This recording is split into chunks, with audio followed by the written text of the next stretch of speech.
intellectual in the country, according to our great guest today. Great guest today. Well, then maybe you'll give that to me, at least the most flamboyant intellectual in the country. Thank you, Sensei Walden Bello, for joining us. The reason I have to say Sensei is because Van Jackson, a good Bernie bro friend of ours, was saying, "Oh, it's so great you're reaching out to Walden Bello." It's like, what are you talking about? This guy has been like, he's my mentor. He's the reason why I've become, well, whatever is good with me na lang. Thanks to you. All my writing manic output is thanks to you, Walden. So thank you so much, Walden, for joining us. And thank you for tolerating Ronald Liamas in our previous episode. We were worried. I was worried about Ronald. No, Ronald and I go back a long way, and we're what can I say? We're like You can say it. You can say it. no. What I mean is that we're almost like sidekicks when it comes to humor, Yeah. and unless you stop us, it will continue on and on and on. Right. But thank God you were there so that you were able to, stop the synergy of jokes coming in between us. Well, So well, anyway, I have no problem with the synergy of Joe. I have more problems with the politically incorrect jokes of Ronald Llamas and his overshare. oh, He okay. overshares. I was like, I'm not interested in your personal life. Like, no, like suddenly we're in Norway. He'll say, oh, in Norway. No, no, no, no, no, no, no. I'm not interested in personal stories in Norway or whatever. Okay, we might go down the drain. Because I know in some other podcasts, the friends of ours, they keep on going back to, which what I'm talking about, right? There's certain chapter since Valentine's Day in Ronald's love life. I don't want to go down that road. Walden, I want to also apologize if we got a little bit too flamboyant and we may have fired in many wrong directions. Like I know No, you were no, the one that's moderating me and Ronald actually. no flamboyant. As I said, it's a positive adjective. In my memoirs, I described my dad as flamboyant. Because he was really really a very interesting character. So that And means it's good to know that Ilocanos are flamboyant like me too, right? Because my Ilocanos are usually not that flamboyant, except if their no, name but is that's true. No, you're right. It's right. usually I think the stereotype of Ilocanos are that they're quite serious Yeah, and uptight and austere. Yeah, austere and working all the time. Certainly, you and my dad are out of that stereotype, So that was so. Anyway, I'm always flamboyant is almost like colorful. That's right. it. Yeah, That's it. A colorful personality. colorful. Better than complex personality kasi almost criminal na yan when we talk about it. No, but Walden, we really appreciate you hosting us on multiple occasions. The Volume 1 and Volume 2 so far are doing very well. Marami na inggit. Sabi na, ba't hindi sila sinisali? Ba't hindi sila inimbita? Sabi ko, wait lang. Logistics yung issue. But we hope to continue these conversations on many fronts. Hopefully, we can do the Volume 3 with Ronald, with other friends from across the political spectrum soon. Gramsci pa lang, we can have a 7 volume on Gramsci if people want. But today, Walden, I want to go back to something that is very urgent and something that has been central to your thesis for decades, obviously. I mean, since your discussions about the Asian financial crisis, you have been foretelling the rise of China. And as Lee Kuan Yew put it, the rise of China doesn't require just another new balance of power. It requires a new global order altogether because China is just so big and transformational. So the context of our conversation today is something we were not able to do last meeting because I think the last meeting what happened with Ronald is I think we got bogged down on the whole EDCA Philippine US China triangle. Today what I want to and discuss and the Catholic Church. and many other things that I rather not discuss. And I think let's just Yeah. move forward from that. But all I can say is if there are friends out there who may have been slighted, believe me, it was very unintentional. Really, it was I and Ronald who will bear all the responsibility if we threw out some, let's just say, unfounded questions. And Walden was very gentlemanly. By the way, let me also clarify. The reason nakatayo ako kasi Walden, marami nag-comment, why are you like interrogating two elderly gentlemen? Kasi nakatayo ako, di ba? Sabi ko, logistics yan, wala akong chair. Like, what is wrong with you? It's like you're interrogating these two elder gentlemen about their past. What is this? So anyway, just to be clear, that was not the kind of a mafia shakedown, right? Of like my neighbors or something like that. Going back to this, Walden, I want to ask you about China because in terms of purchasing power parity, some would say China's overtaken the United States, had overtaken the United States since 2012, right? But in nominal terms, that's also closing in. But for me, more than the size of the Chinese economy and the gross domestic product, what is really amazing to me is that China, at the per capita income of barely $11,000, is scaring the heck out of, forget about Americans, even Germans, when it comes to car production. This year, China has more exports of car than practically all of their top competitors combined, especially in EV cars. BYD is eating Tesla for lunch. I was in a Tesla BGC the other week, and they were telling me that even sila aminado the final work mas maganda pa sa BYD among other things. I won't say sino dyan sa Tesla. So there's a lot we can discuss. Walden, can you lay out the big framework here? Where are you coming from in terms of your understanding of the rise, or to put it more correctly, the re-emergence of China as the preeminent power, economic power in the world? Well, first of all, let me just say it's official now that the Chinese economy is the largest economy in the world. I say it's official because on February 5th, the New York Times said that the US is only the second largest economy after China. Now, when the New York Times says that, it's official. China is now the largest economy in the world. In fact, I posted that on Facebook, and there were many people who were really quite taken by it. Let me put it this way. Several things. First of all, I think that China, as a developing country, was from the very start different from other third world countries because it had been able to basically have a very successful anti-imperialist revolution that took power in 1949. And what happened was, therefore, you had the creation of a state that was born out of revolution and civil war that then went from there to beating the United States or fighting the United States to a draw in the Korean War. A standstill, Yeah, standstill. So my sense, therefore, is you had the creation of a fairly strong state that was very different from other third world states that were very much weak compared to the big powers, and didn't have the strength of big powers, including what were in Asia, later known as the newly industrializing countries like South Korea and Japan, which were known for having strong states, but nevertheless they did not have the same kind of strength that the Chinese state had, because basically, like both Korea and the United States and Japan were protectorates of US. protectorates of the United States. But China was, in that sense, different. And I think what China did was to parlay that strong state into negotiations for economic negotiations with the West, particularly after the Cultural Revolution.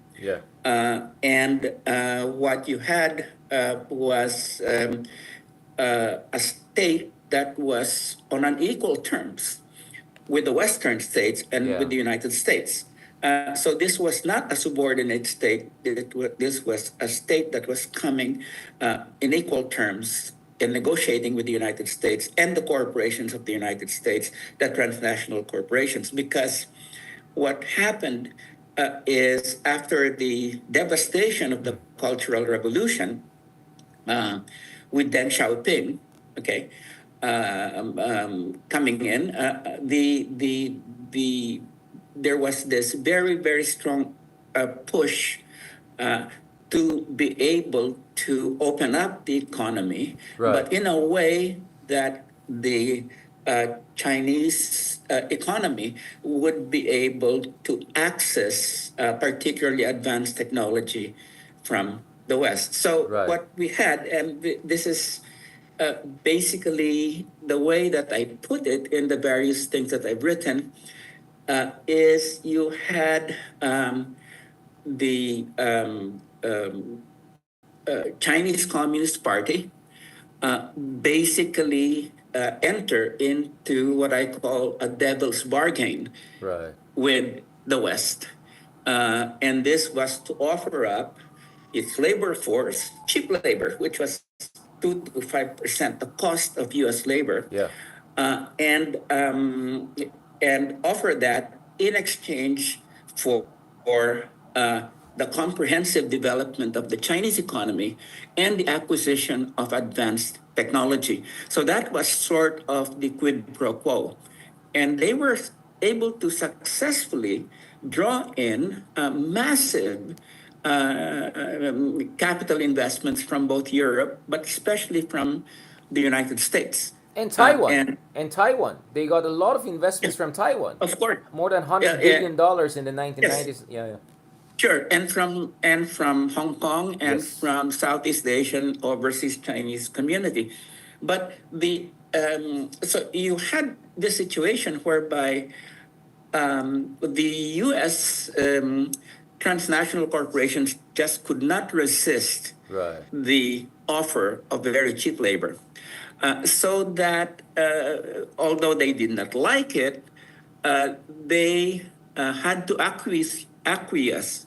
In order to access cheap labor, they had to acquiesce to the technology transfer that the Chinese wanted.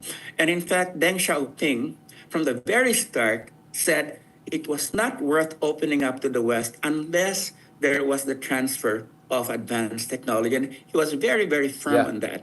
So from the very beginning, therefore, it was a question of we give you cheap labor, you give us advanced technology.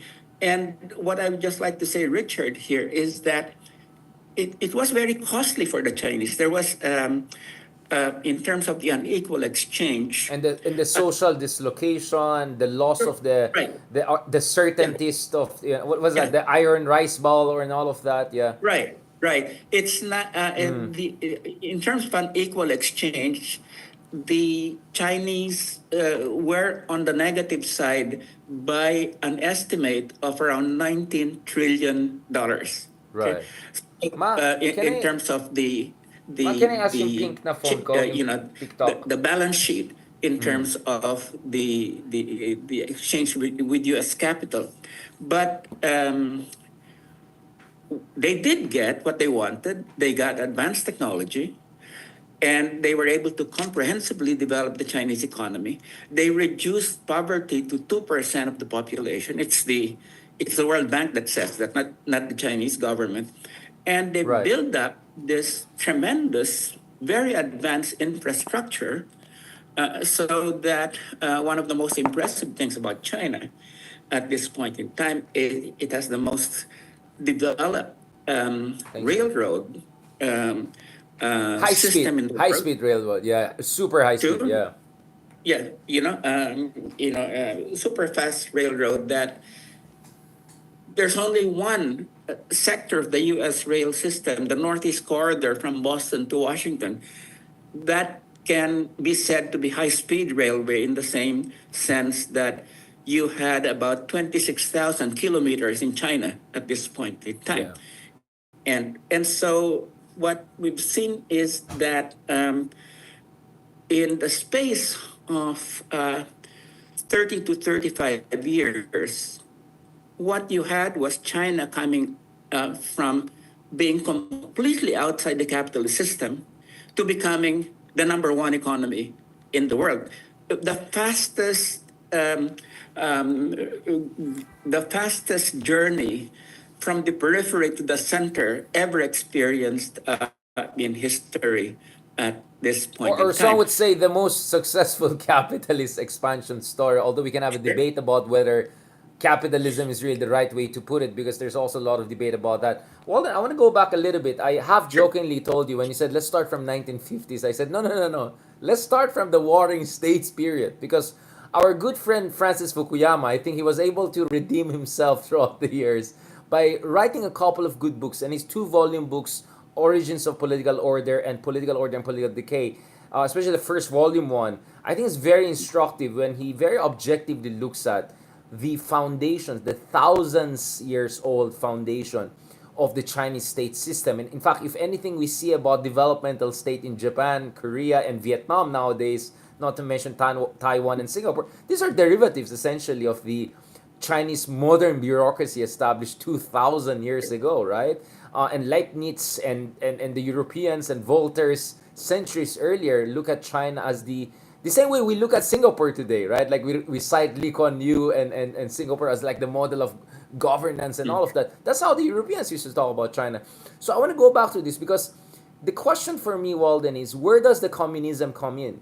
I remember one of the most interesting line in Henry Kissinger's book on China, which I also saw in your library. He said something like Deng Xiaoping was a negation of negation, right? So if Mao Zedong was a negation of kind of a neo or late Confucian feudalism, Deng Xiaoping was a negation of a kind of an inefficient Soviet-style industrial expansion, which explains, of course, we overlook, I think we have to be fair, we have to mention the Great Leap Forward and the crazy cultural revolution that happened later on. So tens of millions of people died there, and that's a horrible stain on China's history. We shouldn't overlook that. But nevertheless, by the time Deng Xiaoping comes in, this is the most impressive non-Western state system that was just waiting to download a bit of the software of the West and a little bit of hardware of the West. And in many ways, wasn't it inevitable that this China, with this history, 1,000 years of meritocratic bureaucracy, thousands of years of strategic culture and statecraft, and you know, as I said, you can say anything about Mao and Deng and Xi Jinping, but I never questioned their patriotism. I believe they truly love their country.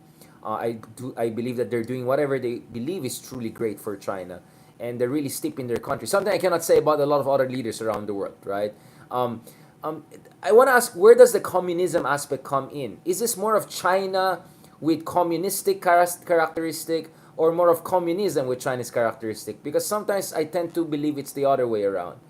That communism is just it was just like a partial Western bug or software they try to incorporate into something much deeper and much more historically grounded. Am I making sense, Walt? Am I over orientalizing the situation?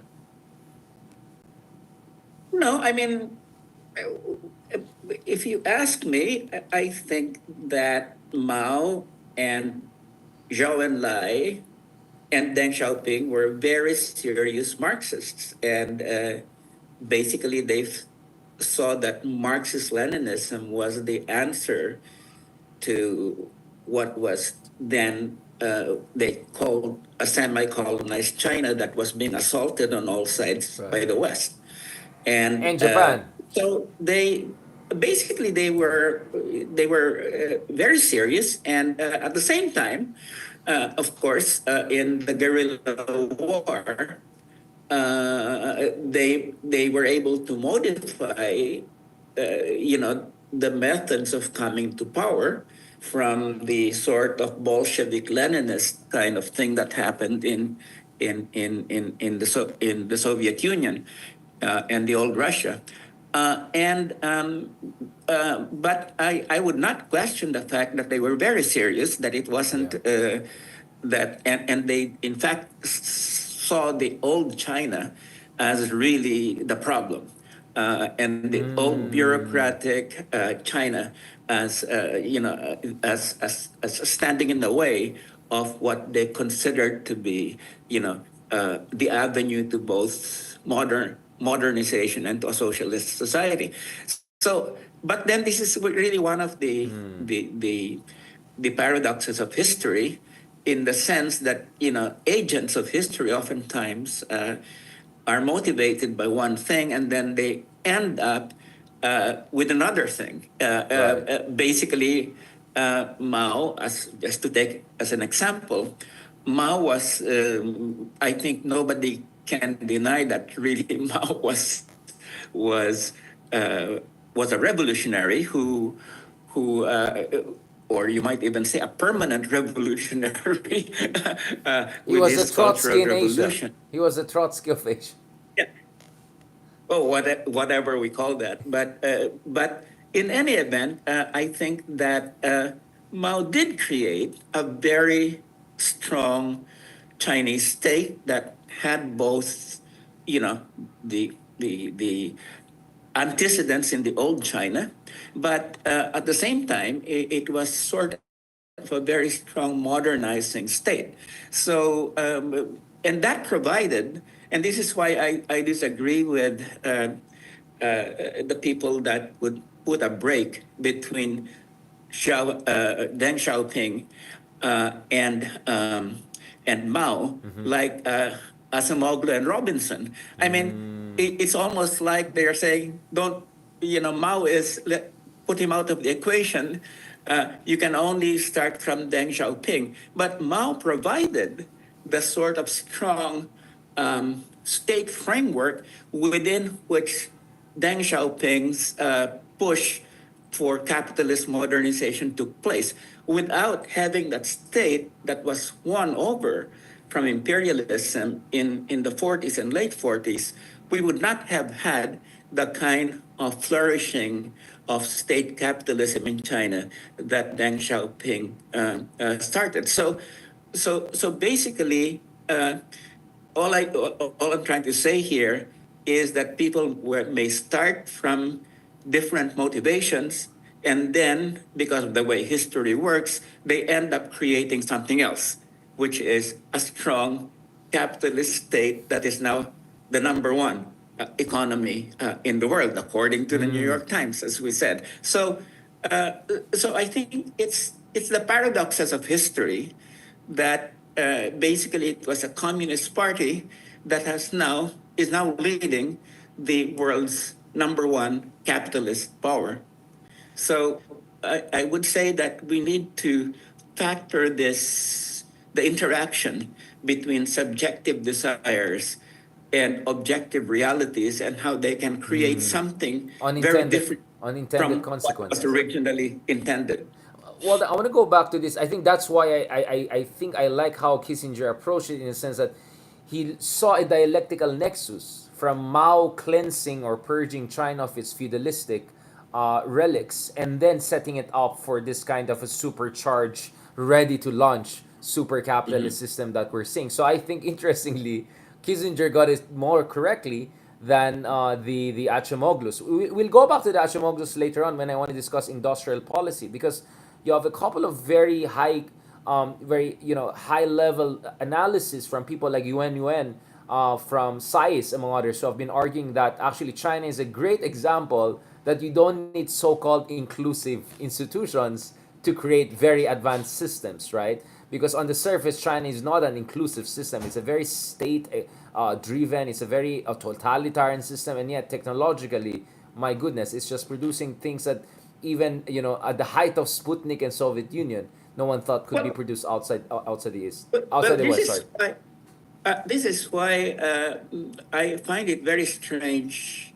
Well, maybe it's not so strange that they gave the Nobel Prize to Acemoglu and Robinson and Johnson, who were basically talking about how they explain the fact that the most successful industrializers in history, in recent history, have been basically non-inclusive states. And of course, China's the principal example, if we use their definition of inclusive, politically inclusive, and that sort of thing, because in terms of economic inclusiveness, who can deny the fact that reducing poverty to 2% of the population, I mean, that is economic social inclusiveness, right? I mean, Right. there's a problem with the political side, but basically that's why I don't think that Asimoglu and Robinson and many of us, like, how do they explain within their framework of what creates development China?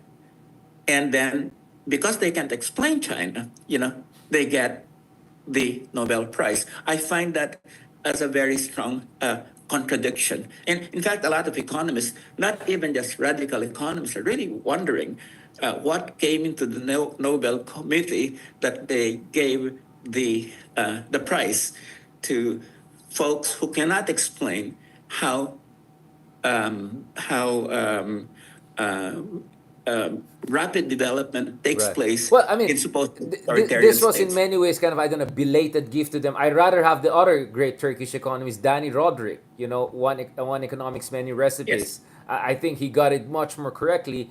In addition to Yuan and a couple of China, origin scholars based in the U.S. who are saying like, this is essentially an ideological argument that basically, if you go to the final chapters of the How Nations Fail, they have zero policy recommendation. They have just some pathetic attempt at looking at Party Trabajador of Brazil to kind of say maybe, but they admitted they have no policy recommendation. And by the way, they're Yeah. not one of them is a historian. There's a one political scientist there, Robinson's, but none of them are historians. So the joke about them is this is what happens when economists try to do history, and by Yeah. history they forget everything that Hajung Chan and all sorts of different political economists, including yourself, have been focusing on. So this is where you see the neoliberal ideology really affecting so-called scientific or quasi-scientific research. But I want to go back to this, Walden, because one of the things I don't hear in the Darren Achimagla is the popular books. In fairness to Darren's is yung mga journal articles niya mas sophisticated, mas elegant. But anyway, the more popular version, I barely hear industrial policy, right? Which I think now it's almost impossible to ignore. In Washington D.C., the heartland of neoliberalism, in Germany, right, the most developed manufacturing-driven economy, all of them are desperately scrambling to up their game in industrial policy in response to China. So, can you explain to us paano isang bansa katulad ng China ay naging ganyan ka-successful pagdating sa industrial policy? How did they go from zero to hero, literally? Barely any car exports 5 or 10 years ago in terms of high-end markets to now BYD as number one and Geely and Neo and all of them competing. And actually, this watch I have is barely 1,000 pesos and it looks way better. It's a Chinese brand I got. It's way nicer than the Richard Milles who are millions of dollars. Like, this is my way of saying this is how can you compete with this? They Sure. can Sure. build things at dirt cheap cost and very high quality, very high quality. Can you Sure. explain the industrial policy part? How is this about? Is this ideological? Is it because of their institutional foundations? And the other way, not a disagreement, Walden, but in fairness, I think even Mao Zedong repeatedly went back to China's own history to drive emotional inspiration, if not Sure. lessons, right? Sure. Sure. And that's why China was a, and the Vietnamese have been doing the same. I think every successful model of economic development was in touch with its historical background. I can talk about Turkey also, another interesting case, right? Of a relatively successful late developing economy with a proud history. But going back to this, where's this industrial policy of China is coming from? Is this just a photocopy of what MITI was doing in Japan, what the Koreans were doing during Park Chung-hee, or is this something different altogether? Because China is my goodness, it's beating the West in its own game at a very low level of development. I mean, per capita wise, it's still just a barely high income country. Well, yes. Again, let me just start by saying that, uh, post-war, since the Second World War, uh, you know, uh, all the key Hindi ito shame. successful Hindi ito shame. industrializing Yeah. countries have, in fact, been um, practiced industrial policy. Basically, the use of the state to pick winners in the economic field, whether it's South Korea or Japan or Taiwan or Thailand or Malaysia, the Tiger Even Cubs, there was Indonesia. always a Even Indonesia. yeah, in Indonesia, there was always, this interaction, close interaction between the state and the private sector. Now, of course, that had some of its costs. There was some corruption there, but nevertheless, for the most part, I would say that it was sort of a successful meeting of the state and the private sector. And when it comes to China, this is it's fairly clear here that industrial policy had characteristics of its own.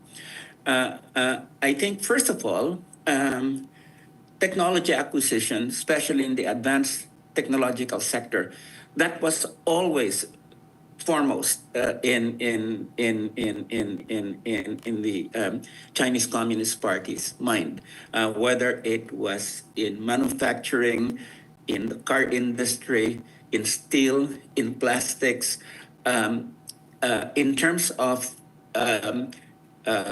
foreign investment coming in. There was always that quid pro quo. You come in, you have access to cheap labor, but you have to be open to transferring technology.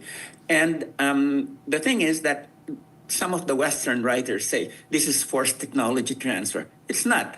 If you're going to come into China and you say, okay, fine, we'll give you access to cheap labor, but you give us Well, access to your 500 technology. million people. I mean, that's quite a good bargain, isn't it? Right, right. That's a bargain. That's China was just being hard nosed, Yeah. capitalist Good negotiation. bargainers in terms of that. That's what I'm right? saying. These are So, communists who are the best salesmen and negotiators. I mean, Sure, sure.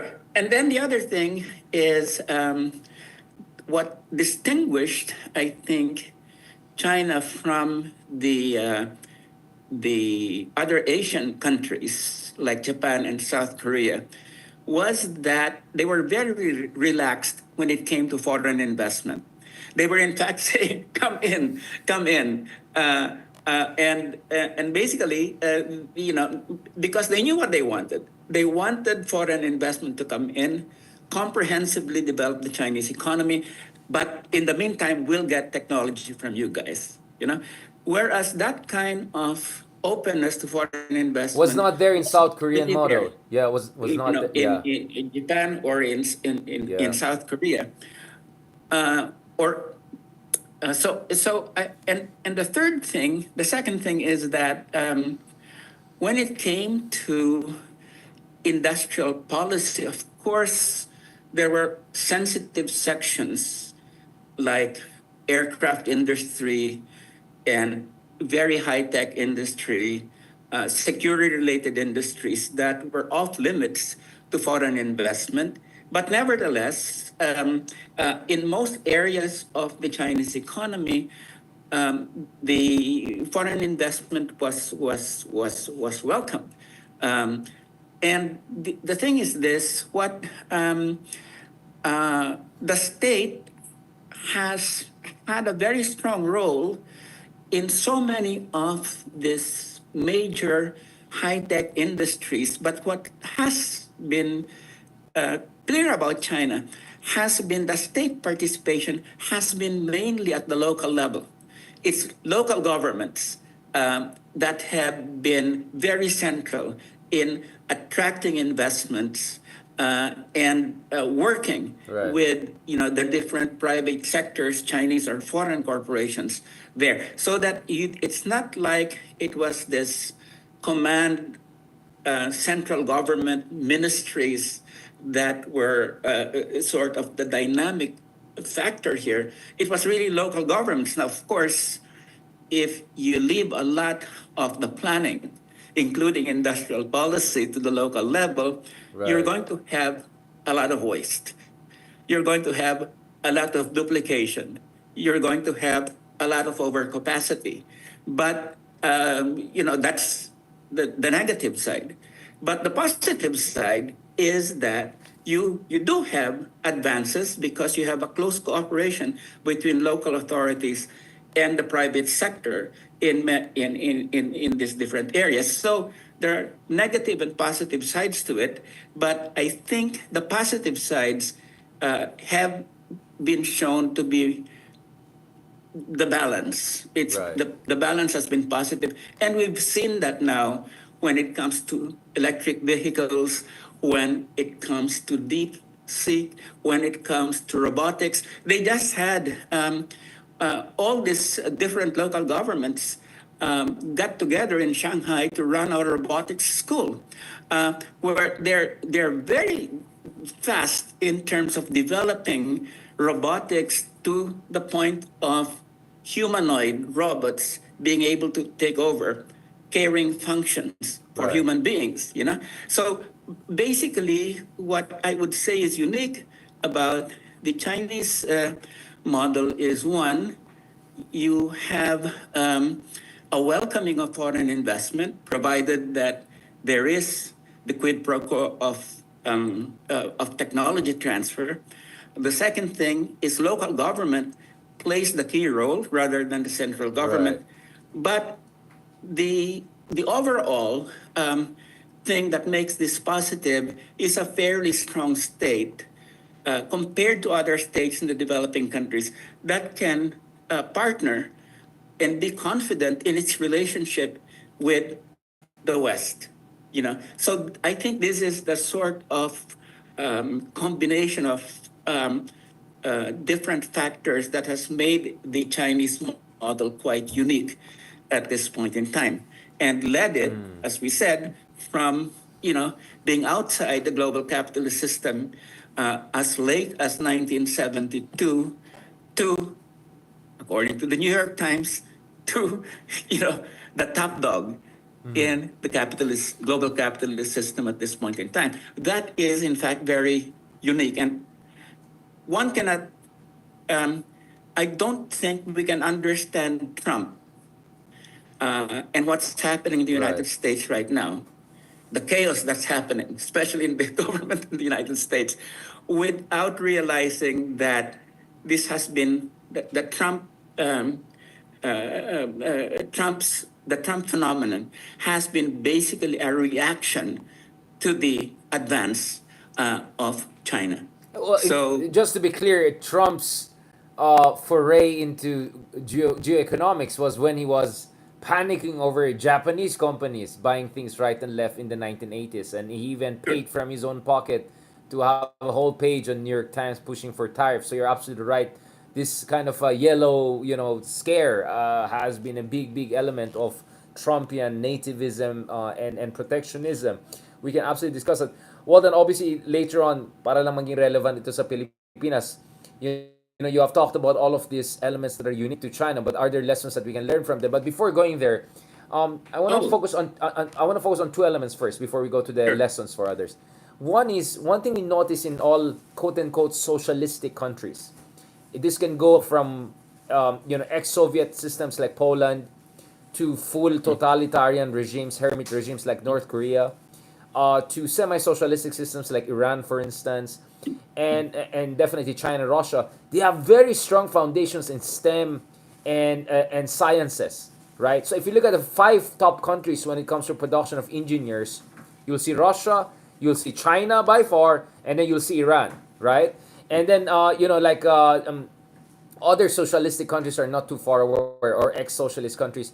To what degree is also that strong educational foundation a key thing? Because they don't run out of engineers. There are twice as many engineers produced in China every year than the United States, and they come very cheap, right? And it comes from socialized housing and everything like that. To what degree is that educational excellence a key, human capital key to China's success? And then second, why is the Chinese bureaucracy so innovative? I mean, I would say that instead of going to Singapore to learn about public policy, everyone has to go to Tsinghua or Beida, because the Chinese Ministry of Commerce or whatever counterparts they have there, They're just so good in making sure that the Tencents and the ByteDance do not dominate the system. They scare the hell out of the monopolistic big tech companies. They make sure they're commissars to make sure that they follow the national line and there's no concentration of wealth. Obviously, that raises concerns about politics and intervention and all. But by and far, I prefer the Chinese way of keeping the big tech companies and the billionaires in check than the kind of crazy oligarchy we're seeing of major democracies like the United States, to be honest. And I'm not even communist, I'm very critical of communism, but I'll give it to China. They have very efficient bureaucracy. Where does that come from, Walden? Because our bureaucracy has been horrible. We tried industrial policy very unsuccessfully. Our Latin American counterparts slightly more successful, but still. The history of industrial policy in the 20th century was for every one or two successful cases, there were easily eight disastrous cases. So what explains China's case? Before we talk about what are the lessons for the Philippines, yeah. Well, I think that when we look at the Soviet Union and the central centralized socialist states in Eastern Europe and China before the Deng Xiaoping's capitalist revolution, as you might call it, what you had was basically, the market was basically abolished in these countries, right? You had central planning. What I think, but nevertheless, I would say that in the case of China, for instance, despite that, the government was, in its pursuit of development, did provide very strong opportunities in education, especially in the sciences and in technological developments. That was there even before Deng Xiaoping came in, right? So I fully agree that. And with many people, they say, "Oh, don't underestimate what happened in China during the Mao period, Sure. because there was growth of 4.2% a year, which was practically the same as in Europe at that point in time."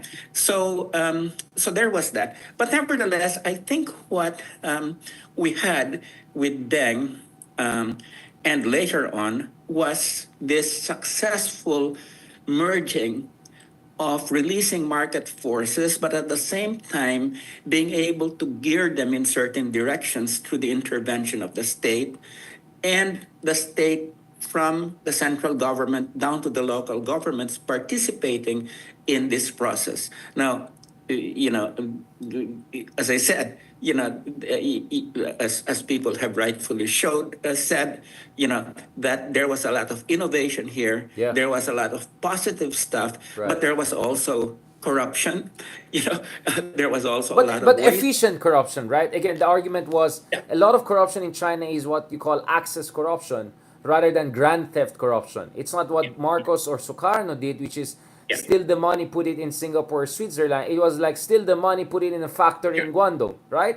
So the variety of corruption matters, and this is important when we'll talk about Philippines shortly. That corruption per se doesn't explain national development. Not even close. No, definitely. I think this is where the neoliberals got it all wrong. That in focusing on corruption as the source of underdevelopment, we asked them, but what about Korea? What about Taiwan? What about China, where corruption? What about U.S. Gilded Age? My goodness, Sure, literally Gilded Age, and yet they were growing at 9-10% and became a superpower. I mean, it's just so historically ignoramos that really it befuddles me. How did these people get through their history courses?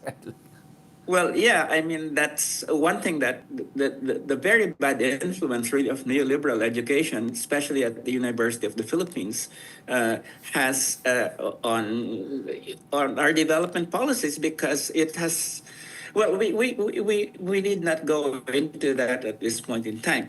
But the point I think, is that coming back to industrial policy, as I said in another program with you, I had said, that what differentiates us from China and from even our neighbors was that even as our neighbors, technocrats, talked about free markets, Yeah. and saying that the free market and less government, et cetera, their practice was different. Yeah. They were in fact, regulating the market. 100%. Government intervention was key. Whether it's from Indonesia, Malaysia, Thailand, Korea, you had technocrats that basically practiced industrial policy even while they spouted free markets to satisfy the IMF and the World Bank people. And the 100%. problem Yeah. here is that, and here we're unique in Asia, because we had technocrats that really believed in the free markets, and practiced what they preached, which was let's deregulate like hell. Let's get the government out of intervening in the economy, and let's just let the market reign. And this is the tragedy of the Philippines, that we had technocrats that really believed in the market and practiced the market, the free market doctrine. Whereas in all our neighbors, okay, they rhetorically they paid obeisance to the market, but they basically exercised strong state intervention in the economy and practice industrial policy. They did not practice what they preach. And this is why it's great sometimes not to practice what you preach. And sometimes it is very bad when, in fact, you practice what you preach, as in the case of the Philippines. And this is the reason why we really now have a big development problem in the Philippines, in terms of where But what our what does it? economy will be going. But again, Walden, like, okay, I think we're very clear that we're exceptionally negative in that sense. This is negative exceptionalism. I and Lelo have been discussing this for a long time. Lelo's upcoming book is precisely about the history of where does this crazy fiscal conservatism come from, right? This kind of a late 19th century gold standard American fiscal conservatism, very out of place, very anti-development state, as you put it in your fantastic book a few decades ago. Where is this coming from? Is this the American influence? Is this the overly over receptiveness of our educational academic elites? Or lagay natin sa madaling salita, madali ba tayong mauto at ma-impress sa mga AFAM? Meaning yung mga Ivy League school kung saan nag-aaral ng mga kapatid natin, kaibigan natin. Parang kasi kita natin sa ibang bansa, nag-aaral sila abroad, katulad mo.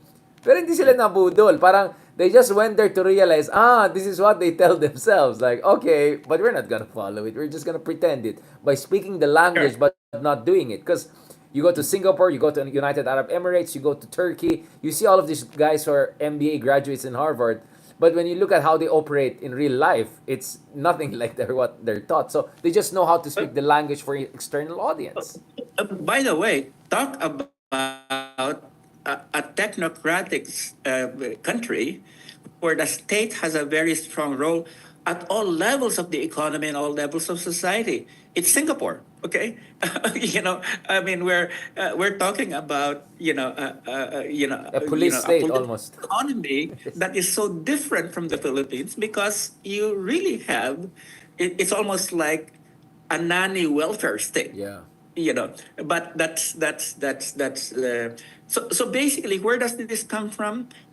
I think it's a combination of a couple of things. One is a reaction to the corruption of the Marcos period, and there was this sense that there was so much crony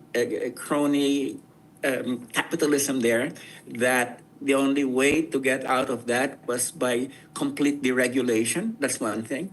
The second thing was the neoliberal revolution, which took over the American economic graduate school system from Keynesianism in the late 70s, 1980s. Because previous to that, it was Keynesian economics that had a very strong role for the state that dominated thinking. So a lot of our technocrats went to the Ivy League schools, the University of Chicago, and all of that during that period when Keynesianism was being overthrown and neoliberalism was coming in. And then the third thing was really the very strong role of the IMF and the World Bank in the Philippine economy, because compared to the other East Asian countries and Southeast Asian countries, we had the IMF and the World Bank had a very, very, very strong influence in terms of the direction of the policies, partly because Marcos had invited them in, and then partly because of the debt crisis when Corazon Aquino was, basically the basic demand that the banks was to pay off the $26 billion. And to do that, she had to appeal to the World Bank and to the IMF to come in to provide, the loans that would allow that repayment to take place. So it's those a reaction to cronyism, the training under neoliberalism in American graduate schools, and thirdly, the World Bank and the IMF having such a very strong stranglehold over the direction of our political economy that was not there when it came to other countries in Southeast Asia. So I would say that that's when you had the neoliberal kind of free market thing institutionalized and naturalized in the Philippines to the point that we just allowed this kind of mentality to complete or state regulation or a vanguard state role in development. So that's what I would say explains the key factors that explains why we ended up with the terrible political economy that we now have, which has seen the destruction of our manufacturing, the destruction of our agriculture, and labor export really becoming, the principal source of dynamism in the economy, and even the business processing activities at this point in time that was sometimes seen way back Right. as the frontier of the future. Even that is no longer really a source of dynamism for the economy. So that's how I would put that, Richard. Thank you again. I mean, this is also where the sociologist in you is very useful, understanding. Well, actually, it's more like almost Foucauldian, right? Like structures of knowledge and power, creating this very negative dialectic, if I can use that term, right? Very Adorno, which is this really self-defeating policy framework. Plus, so you have already problematic. I mean, you already have hapless technocrats combined with super corrupt grand theft type of oligarchy. You're never really gonna get that far. But Walden, and now I want to transition really to the Philippines because this is, I mean, I'm sure you and Adam too had a fantastic discussion about China. I'm quite familiar also with this point of view, and I wonder if you had any disagreements at all because you seem to think along similar lines. But I want to talk about the Philippines aspect here. Unang-una, ano yung basa mo kay Duterte? Because Duterte was the only president in recent memory, I can imagine, not even Gloria Macapagal-Arroyo, who openly talked about the Chinese development model as the way forward. I remember the first interview he had with CGTN when he was in his serious mode, in perfect English almost, and in a very eloquent way even, I would say. He just explained, help my country to develop. And he was talking about how amazed he was with all of these things we mentioned. China lifting 600 million people out of poverty in 30 years, China, high-speed railway, etc. So Duterte is a well-read man in the sense that he knows things outside the West. He's not your typical Filipino liberal oligarch who's all about what happens in Paris, London, and US, but was very in tune with what was happening in China. What is your understanding of the Duterte in historical and sociological terms? Was he kind of a potential counter-hegemonic bloc, if I can use the Gramscian terms? Was he like such a false vessel that he may have undermined the message? Because as we speak, Walden, I know you see it a lot. You get a lot of bashing whenever you say anything positive about China. Even I get a lot of bashing for saying positive things about China. It's like, oh, so you're saying we should give up in West Philippines? Like, whoa, wait, ibang usapan yan. Let's just take China on its own terms and the incredible things it has achieved. What is your read of that, Walden? Duterte, where does Duterte come in? Because he kind of shattered that autopilot, love, love, love US, hate, hate, hate China kind of modus operandi in the Philippine oligarchy, right? Yeah, but I would say that yes, I think there was an element of being fascinated by China and where it was going, you know. But whether he had absorbed the right lessons from that was something else. There was, in fact, this rhetorical turn from the United States to China, Right. and which might have been mainly triggered Mm-hmm. by the reactions to his drug war policies. So No, I would I disagree would. with that, Walden. I would, you know why? I watched his interview with Maria Ressa in 2015. I always found it interesting that our Rappler friends always, projected themselves as the ones who held the line. But I'll tell you what, the only person who really bothered to have an hour or two conversation with Duterte when he was a fringe was Maria Ressa. Watch that interview in 2015. No one was paying attention to Duterte, and Maria Ressa sat down 1 hour with him. They had conversation, and Duterte said many reasonable things about like we had 100 years of U.S. Where did that get us? Did the Americans stand by us? Like he was sounding very reasonable and all of that. I remember when they had this Sure. debate of choose my leader, whatever, in La Salle when I was teaching in La Salle. Maria Ressa was the host. Again, Duterte was the only one who showed up, and he sounded very reasonable to a lot of my students were impressed with him. I was never impressed with him. I always saw a proto-fascist in him, just like you. But I always also understood maybe not maybe that he was needed. I mean that's a little bit teleological, but in a way he has helped us to shatter that kind of a blind pro-American ideology that I think also has Well, prevented the Philippines. Yeah. there was definitely, and there was definitely an influence of the nationalist movement in Duterte, Yeah. when he even admitted this, that when he went to school, he was in the Lyceum. He was impacted on Joma by season John was his, Massis, yeah, exactly, yeah. and so there was that element of Duterte that was made him probably receptive to what was happening in China, and made him in many ways also anti-West. But how deep was that is what I would question. And how much of what evolved in terms of the succeeding relations with the West and China during his administration came from his drug war policies.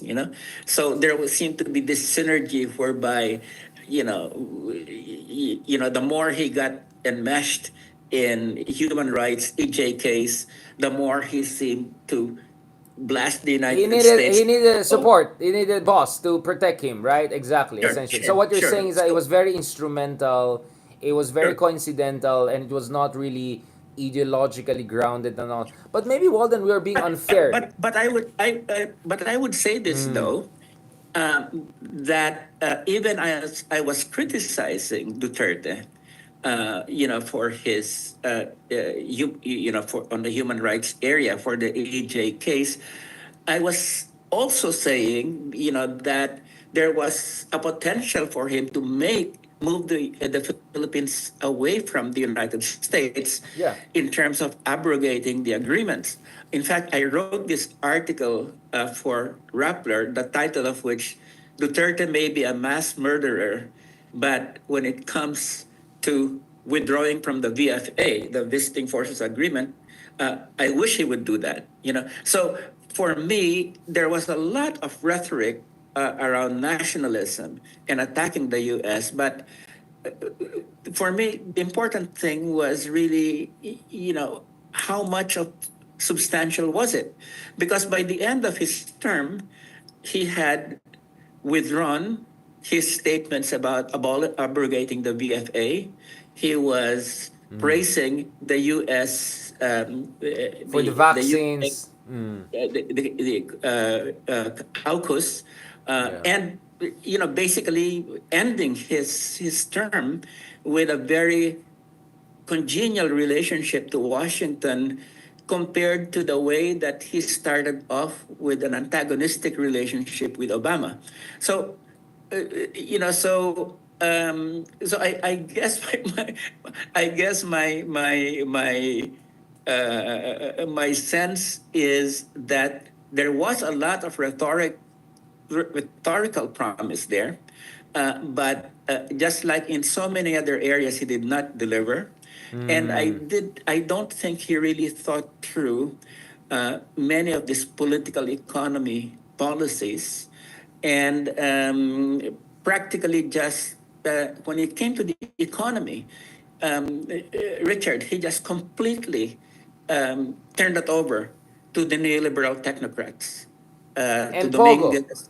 And Pogo. Yeah, No, no, the reason I say that, Walden, is because we're forgetting a big factor here, right? A big factor here is the Philippine military and the security establishment, which I know for a fact because I've been dealing a lot with them. I don't think they allowed really Duterte to do Duterte. I think Duterte was really circumscribed.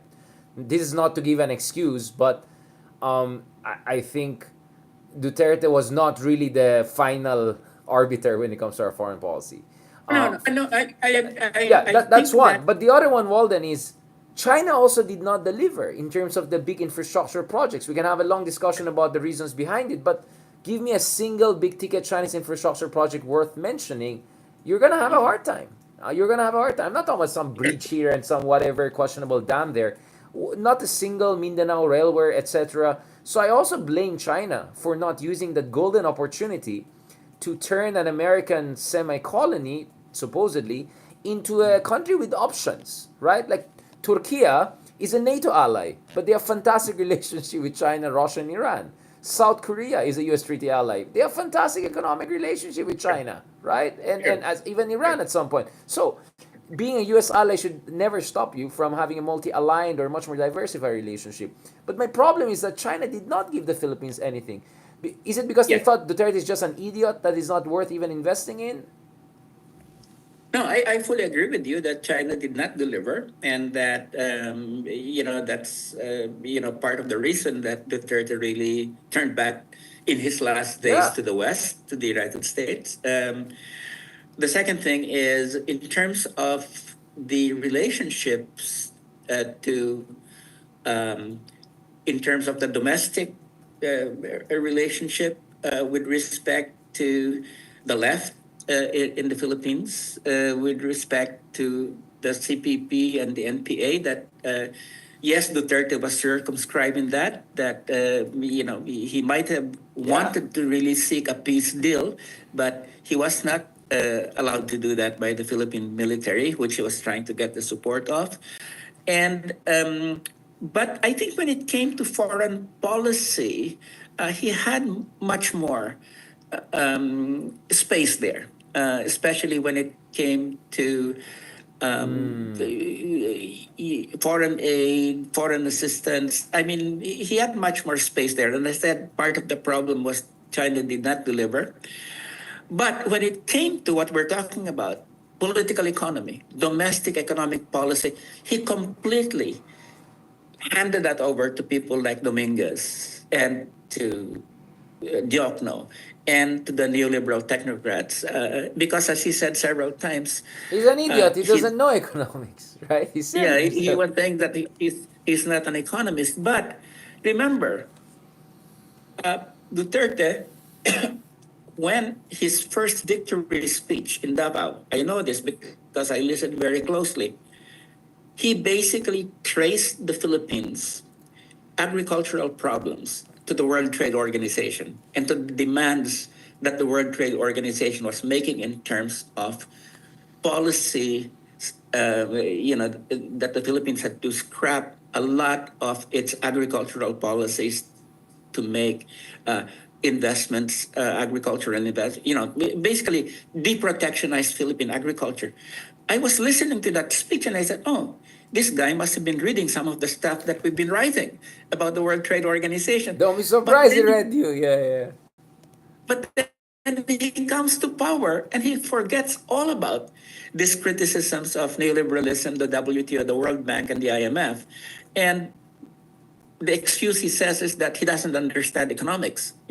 So basically, I think this is why when it comes to, discussing this person, Duterte, he was full of contradictions. Okay. He's not And flamboyant. He's a complex character. But Walden, if right. I can put it that And way, I think the way to square the circle is there's the Duterte, the aspiration, meaning people projecting their hopes on him. That's why some of our friends in the left even join his cabinet thinking that, oh, he's a socialist, sure, sure. whatever. And then there's a Duterte who's like Sabog. He's just not meant, he doesn't have the mental capacity, to be honest. He just doesn't have what it takes. And then there's Duterte who got corrupted by power, basically, and went berserk, right? So all of those Dutertes coincide. And I think we shouldn't be surprised because this was a guy who entered into power. First of all, I think he was never prepared for that level of power. Second, I think he was not surrounded by the right people. Horrible people around him. Horrible people. I mean, even Donald Trump couldn't put it as horrible people. And then really opportunistic people. I think Ronald Llamas was telling the story of when the Chinese investors would come to the Philippines. There were guys who would come with the business card saying they are governor of the Visayan Islands. Like they're like made up people posing as special economic zone chief. I mean, it was shady people after shady people until even the Chinese were turned off. Like this is fourth world country. Like what the heck is going on, right? So Sure. Ronald was saying, actually, I pity the Chinese who wanted to invest here. These are all budul kings, like little Dutertes popping up from everywhere. All these shady, dodgy people. So again, I try to be fair about it, but Walden, moving forward, I think we don't want to rehash the long conversation we had about EDCA and all. I think people are aware that we have slight tactical differences, but we strategically agree that the Philippines has to be more self-reliant and self-independent. So I want to ask you this question, which Secretary Lorenzano, who attended my lecture in Manila House the other week, thank you very much, by the way, for hosting my Age of Disruption talk on everything from AI, populism, and China. He wanted to ask me, and he didn't manage to, and hopefully we'll have him here. I joked to Secretary Lorenzano, I want to make you my defense guy the way I made Ronald Diamas my political guy because now he's retired, so he can speak more openly. He wanted to ask me, should the Philippines join BRICS? What is your take on BRICS? Is BRICS like Bitcoin, a lot of hype, not much foundation? Is BRICS just a way of signaling discontent with the hypocrisies of the West? Or maybe there's much more to BRICS that Indonesia, Iran, Saudi Arabia, Turkey, Vietnam, Thailand have either joined or about to join or showing interest to join. That maybe this is not just a kind of a Goldman Sachs, catchy portfolio. That this is a geopolitical force to reckon with for years and decades to come. I was just in Malaysia for ASEAN conference. The Malaysians are interested also in joining in BRICS. What is your read on this BRICS? Because Walden, you and I have been looking at the rise of the new, of the Bandung conference and the non-aligned movement. We have been here, right? All these non-Western powers trying to challenge the West and failing from one decade to the other. The new international economic order in the 70s. Is it different this time with BRICS? Do you think BRICS represents a seismic shift in the global geopolitical balance of power? And is it only because of China, really? Or maybe it's more than China? Well, I would say that there are several things. I think the the main actor in BRICS is really China in terms of the resources that it has brought to the BRICS. Okay, uh, and um, and basically when China is in the BRICS. We're talking about its control over the Asian investment AIB development bank. bank. Yeah, yeah. We're talking about its Belt and Road Initiative promise of $1 trillion investments through in Asia and Africa. Uh, so China has been the sort of mainstay of BRICS. That's the first thing. The second thing I think is that you already have certain institutions in BRICS that they have developed, like the New Development Bank, which is sort of a mini World Bank at this point. In You Shanghai. have Yeah. the Contingency Reserve Arrangement, Right. which is a kind of a mini IMF.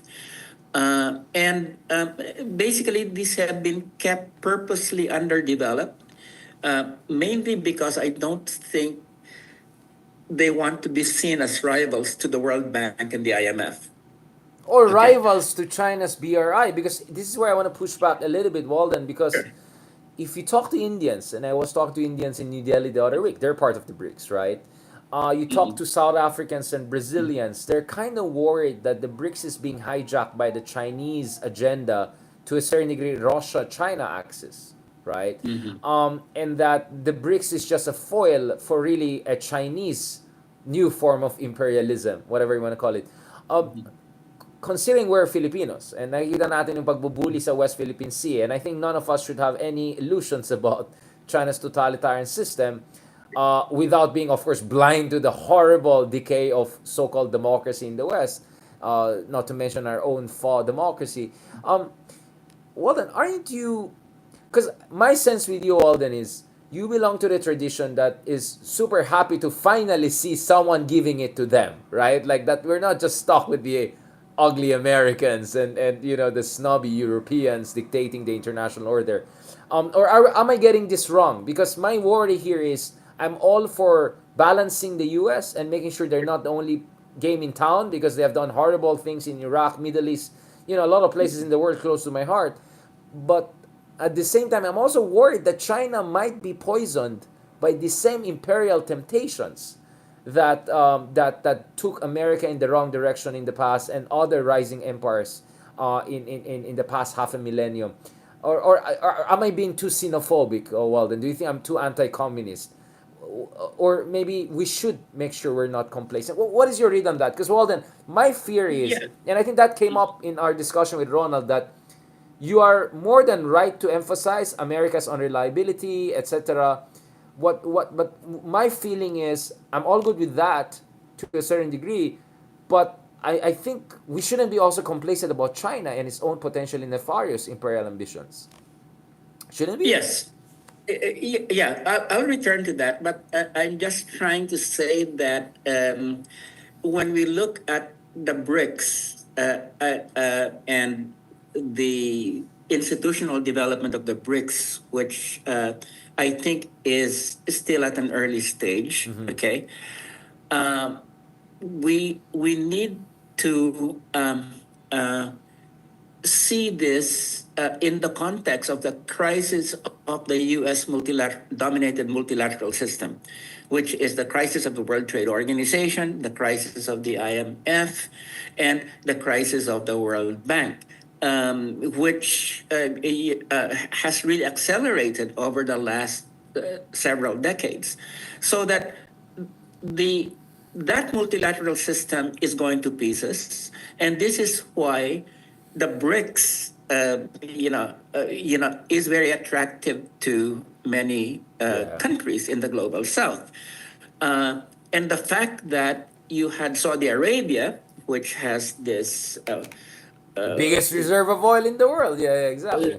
sovereign wealth fund of Yeah. $1 trillion, and The the Emiratis are UAE. also, and the Emiratis too are also there. The Right. Emirates, yeah, yeah. Uh, you're right. So there is this sense that this BRICS, which has survived despite some of the contradictions among its members, seems to be the game in town that's going to replace the the multilateral system, which dominated by the West, which incidentally, Trump seems to be intent also in tearing up. Okay, so basically, I think what we're seeing is that you have the rise of the BRICS coinciding with the crisis of the US of the multilateral system dominated by the United States, leading many countries to think that, oh, maybe the way to go at this point is to join, the BRICS. And hopefully that it will in fact institutionalize itself, provide resources for development and that sort of thing. So I think there's that expectancy and hope Yeah. from many developing countries at this point with respect to that. So this is why, this is why I think that it's being touted as the alternative multilateral system, not only because of people of countries joining it, but also because of the crisis of the Western-dominated multilateral system. Now, having said that, Right.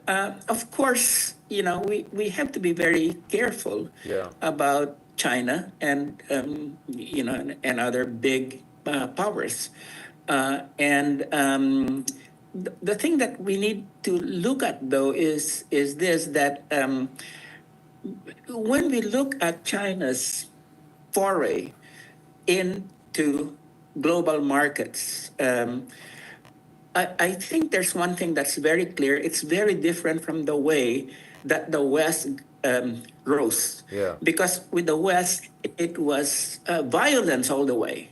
Whereas China, basically, you have, you cannot, ever since it became a global trading partner since the late 1990s, basically its expansion has been quite peaceful into global markets. Yes, there have been some problems with respect to this, Chinese laborers being brought to Africa and that sort of thing. But overall, I think the record has shown that China's expansion globally has not had the kind of violence that has been associated with the West. Secondly, But Walden, isn't that very questionable in light of the fact that the West had like 400-500 years to mess around, and China only had 5 to 10 years, right? And I want to go Lenin, right? The Leninist line is very clear. It's inevitable that any imperial capitalist power at some point is going to go down the violent lane. So I find that argument quite suspect because it kind of orientalizes China as an exceptional rising power. When, to be honest, I don't think they're that exceptional. I mean, I'm not saying that. All that I'm saying is that we have to be very empirical in terms of our judgments. Sure. And if you're going to compare the West with China's expansion, I think China's expansion has been relatively nonviolent. Sure, it's 25 to 30 years, and you have the West's expansion from the very beginning associated with violence. So I'm just trying to say is that we really need to make judgments based on an empirical basis. Second, you look at all the loans that China has made, there is very little proof that it has encouraged countries to go into the debt trap. In fact, that's already been discredited, the idea that it's been making loans to get people into the debt trap. well, because we have pledge trap, Walden. I mean, in the case of Philippines, barely anything came in. I call it pledge trap because it was like budol, Sure. right? Sure. But you're right. A lot of exaggeration around it, unless you're talking about, I don't know, Laos or a few countries. Again, I'm absolutely right. That I think you're also coming from the fact that the structural adjustment programs, the whole banana republic phenomenon of U.S. companies. So against that grain, you're saying that it's quite hypocritical, in fact, shameless of Western commentators to talk about China's negativity when they themselves have a very dark history, fraught history to come to terms with. On that, I agree. I just want to do this because I think. I don't want to give an impression to people that we're here to just sing, China's praises. That we're really looking critically at all aspects of China as a rising superpower. Yeah, I mean, there are problems with Chinese projects. They're gigantistic. Arundhati Roy says that you don't have this top-down gigantistic projects. Sure, there are those problems, but basically, to then call China imperialistic in that sense is, is an exaggeration, I would say, in terms of comparing it to the record of the West. Now, So what of about the course, there's West Philippine Sea, Walden? Isn't that West Philippine Sea. isn't that a form of imperialism, trying to Well, claim the if, entire if South China Sea Basin as their own? I mean, again, right. isn't that whataboutism? It's like, oh, but U.S. like killed 10 million people here. But for me, like, this No, is no, no, imperialism. It's just a no. different But version. this is a continuation of what we said the other day, right? I definitely China's moves in the West Philippine Sea are the wrong kinds of moves. They're unilateral and that sort of thing. They violate international law, and I think that should be made very clear, as I have in terms of my own criticisms Yeah. of China.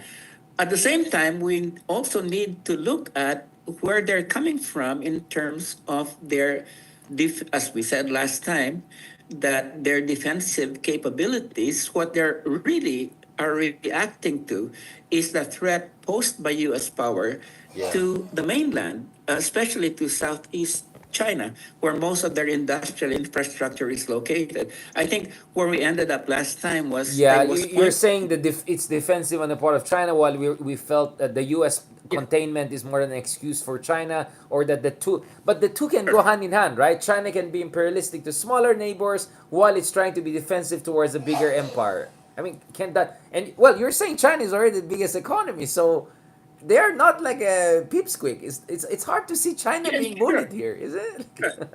No, but what I'm trying to say here is that if we look at China's relationships with the global South, okay, I think that overall it's been quite positive.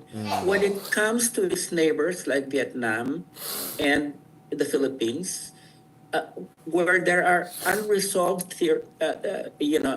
territorial issues, sovereignty issues. Okay, this is where China's moves become very problematic. Yeah. Okay, it has resolved some of those problems with Laos, with Cambodia, with Vietnam.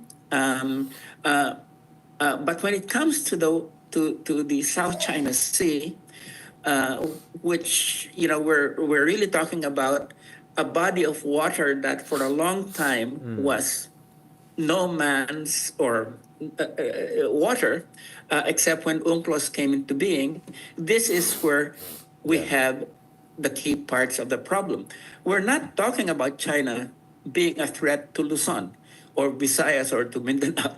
We're not talking about China being a threat to Vietnam.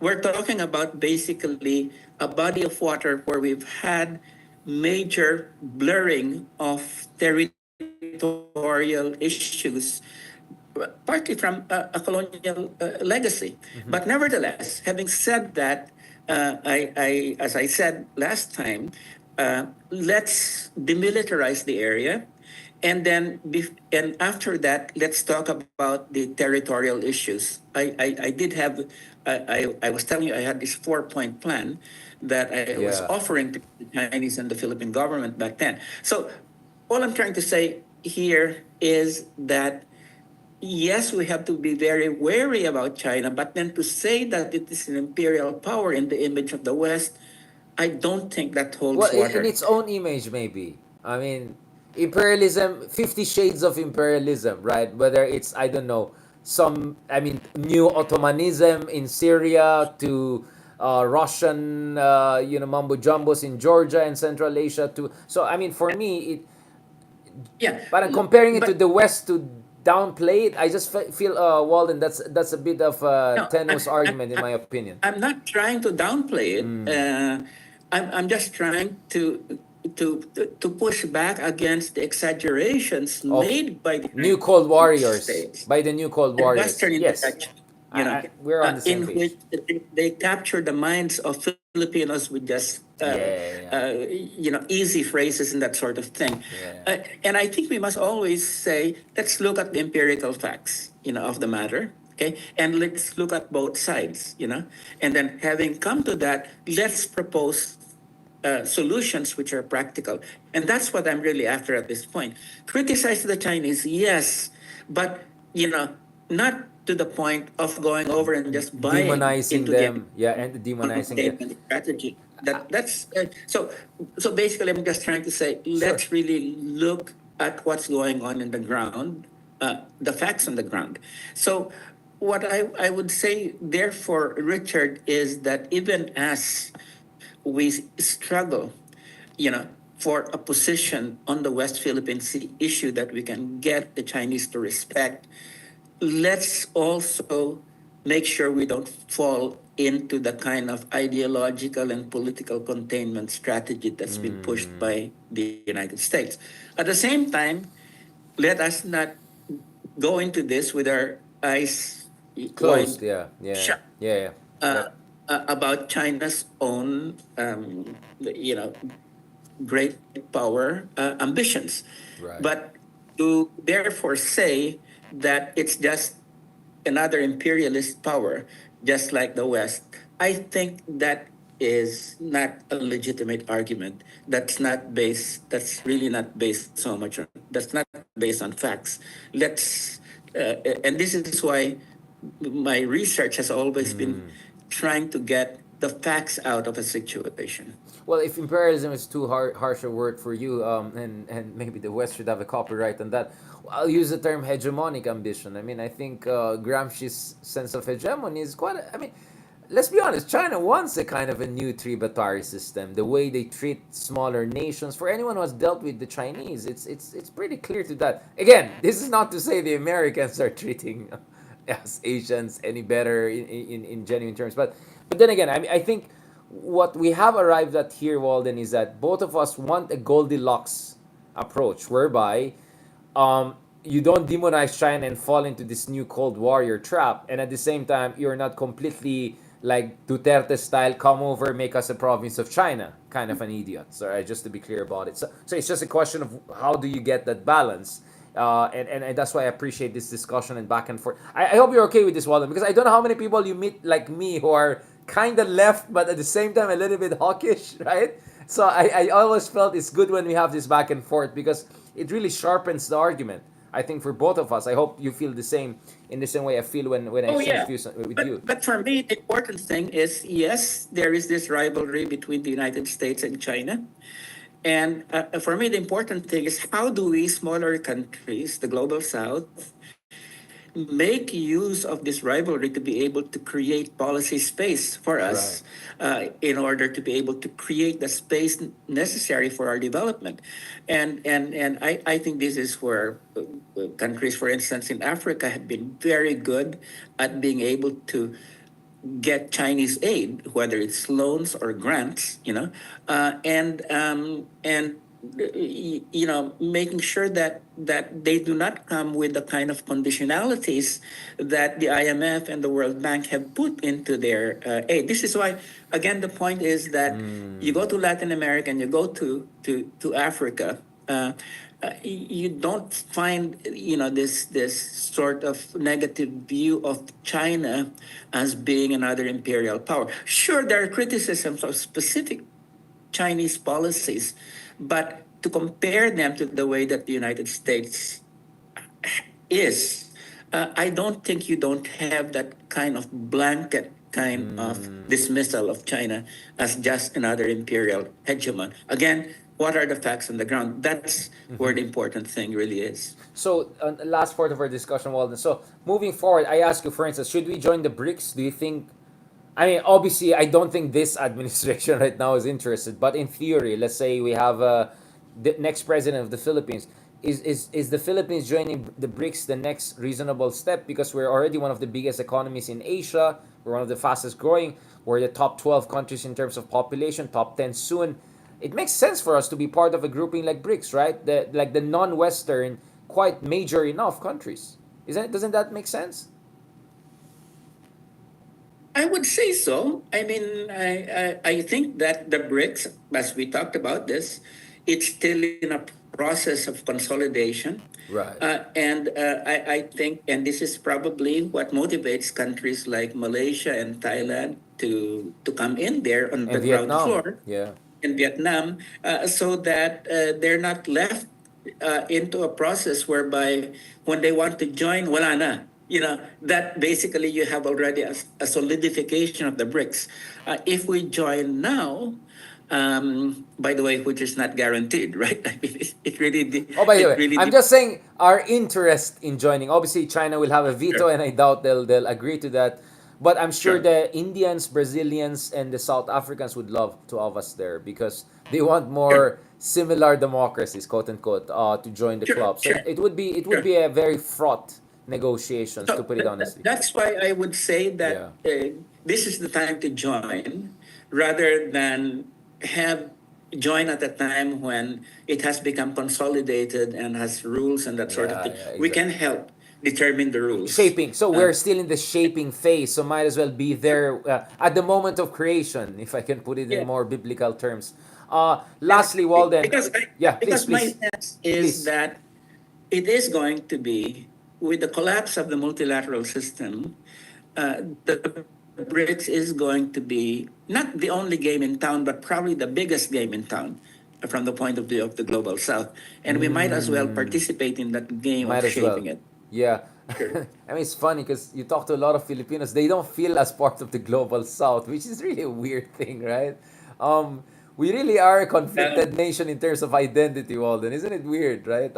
You don't see that in Latin America. I think a lot of Latin Americans, even if they literally look white, right, because of their Spanish or Portuguese heritage, they very much feel part of the global south, unless they're Argentinians, right? Unless they're Argentinians. But I don't want to go down that road. But in the Philippines, parang anong global yeah, no, south? No, we are Team West, right? We're like rules-based international order, and like it's like well, you know, I think what's happening in the United States is going to make us realize we're part of the global south. That you now have an anti-immigrant yeah, president. just slapping around everyone. Like yeah. Yeah, and it's most likely that he's going to make a deal with China over the area, and basically I think what's happening is that you have trends that are pushing us to realize that we really are part of the global south. And it might take some time, but I think that would be that this notion of we being honorary Westerners, I think that's going to dissipate fairly fast in the next decade or so. Well, given how shabbily Trump is treating Ukraine, who at some point was feeling very much part of the Western club, um, natatawa ko sa honorary kasi I remember when you were calling Egyptians as honorary Asians, and then I was calculating, well, the Sinai Desert is pretty big. It's like, in fairness, they have some good claim to be Asians too, right? Like you're mean, Walden. There's a mean streak in you people don't see, but I always notice. It's like, iba talagang Ilocano, very biting pag naging sarcastic. Yeah, honorary Asians, these Egyptians. Did I Well, really say that? Did yes, I you say said. I never forgot that. Like until last night, literally, when I was looking at the Gaza plan post construction, and I thought about, didn't what like Sinai Desert is so big, and I was looking at the Shuttle Arab. I was looking at the the posh resorts that they have on the Asian side. You were mean to the Egyptians. I mean, it's like, and I saved your life in that? Egypt, so that will be forever memorable. Last point, Walden. Parting points. Are you excited about this total war conflagration between Duterte and Marcos? As do you think there's a historic opportunity for the progressives to finally make a headway? Because that's what we didn't discuss as much, right? We discussed about the failures of the left, about the shortcomings of the left. How do you think the left can build an autonomous? I think that's a term one of your other favorite students used, that we need to be a third force autonomy. How should we do that? Well, then, what does your wisdom say from past failures? Because I think we have to be honest. The left has had many setbacks, unfortunately, but there is opportunity. There is now opening. Riza is doing fantastic. Akbayan has a good chance. Ronald Llamas is already a celebrity. We have made Gramsci almost a household name. No, I'm just kidding. So, well, then tell me, moving forward, how can the progressives, whether left liberal, progressive, so maybe it can go from Adam Tooze to Walden Bello to Richard Haydar. Let's make it as wide spectrum as possible. How can it become an autonomous force and take advantage of this other Cold War, right? Duterte versus Marcos. Well, the first thing is, well, let's just end with this. I really it would be suicidal for progressives to take sides Mhm. in this conflict between the two. I think because it's a no-win situation for the left if Duterte wins or the Marcoses win. Okay, it what it's not always correct as a strategy to side with the lesser evil. Okay. Mm. I think, and in these two circumstances where it's even hard to say which is the lesser evil, I think it would probably be not a very good idea to take sides in this. And I think that's the first thing. The second thing is progressives, wide spectrum of progressives should really rethink about um, moving away from the sectarianism that has divided them 100%. into beginning to talk to each other Yep. in serious ways Right. and in mature ways that Right. basically finding common ground. And again, I go back to Nemenso, to Dr. Nemenso, and I even compared him to Chon Lai. That both of them had this common push for uh, for finding common grounds among different forces. Okay, so I think that's really the key. And then the third thing is, I really think that we really need um, to create this atmosphere that you're creating, helping to create at this point, of really thinking, rethinking the political economy of the country, to see where we have gone wrong in terms of policies. Yeah. And because unless this is both a political and an intellectual effort, we're not going to go anywhere. Okay, so I would say that the easiest thing there is not taking sides. The next is the next harder thing is unification, however Right. broad it is. And then the third part is really getting rid of the sort of neoliberal thinking that has brought our country to this impasse at this point in time. So, and we have to do all of those things together. So that's my 10 cents worth or 10 centavos worth. And Then yeah, yeah. What was the money in dirham dinar in Egypt where we almost died? Like I was like, what was the money there? It's like right. dirham dinar, whatever. Pound, Egyptian pound. Social sila, di ba? Right, the Egyptian pound. Mabuhay Okay. ka, And Walden. Sorry for taking away from a special day, Valentine's Day. I know that was a special no, day. no, no, no. Yeah. I I always love these appreciate conversations. anytime you ask me, Richard, I owe you my life because you saved me from a beating in Egypt. I don't know whether people want to go into the details of how I was saved from a beating by you and our friend Sabrina Gangad, but nevertheless, No, don't yeah. exaggerate her role. She was just gonna be a witness and write our last moment story. But sige All na right. nga, sige na nga. But thank you so much for that, Walden. I mean, for me, I'm absolutely with you. I mean, let's go Trotsky, neither nor, right? But I think again, where we differ perhaps is for me. I think we can take down your enemies one by one. So I believe in a sequencing strategy. But then again, that's a long conversation. On China, my sense always was you're absolutely right on a global level. We're not seeing China as a kind of a imperialistic power in the sense that the West has been for 1,000 years or 500 years or 200 years. But I think regionally speaking, I'm deeply worried about China's hegemonic ambitions. And to end with the perfect guy, Zhou and Lai, it's too early to say. All I'm gonna say about where China.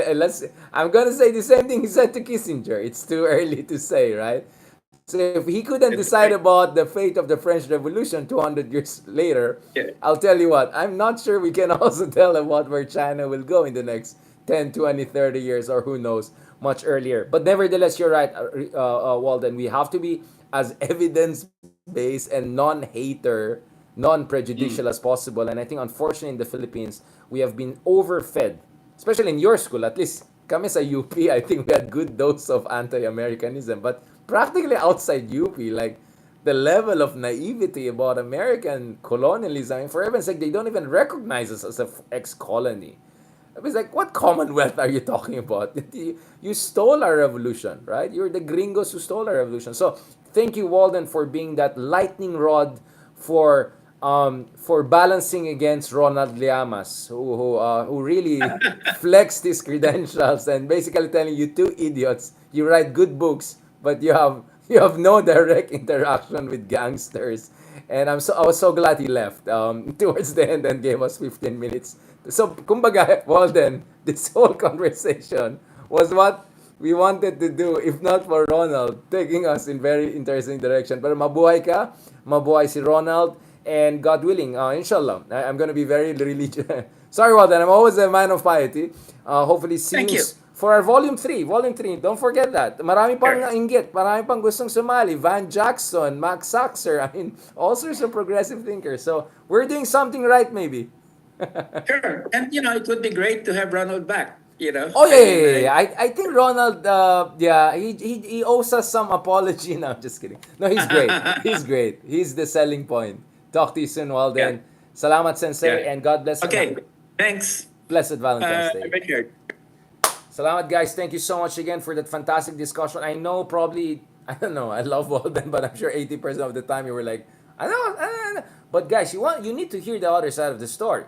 I mean, China's success is incredible. I mean, my goodness. Like, the things China's been accomplishing, you can say, oh, they're cheating, they're doing, but guess what? Everyone was cheating. China, Japan was cheating, Korea was cheating.